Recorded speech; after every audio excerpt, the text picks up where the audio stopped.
Hi, if your control button on the iPhone 16 is not working, then you'll need to open Settings, go in the Accessibility tab, and after that scroll a bit to see the Camera Control section. So maybe it is simply disabled like in my case, and the camera does not open when you press this button on the right side of the phone. So let's enable it like that by tapping on the switcher, and here we can also make some adjustments as change the speed, for example, to the slow or leave the default one.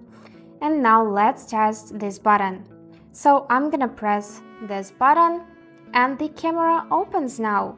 So you can also slightly just touch the button and you'll be able to zoom in or zoom out, and also if you press it you'll be able to take a photo. And also, if you switch to the selfie mode, you can also slightly just tap on this camera button and you'll be able to switch between zoom, cameras, here depth, exposure, tone, and so on. So I want to leave it for the zoom, and now let's take a picture. And that's it how it works. I hope this video was helpful for you, and thank you for watching.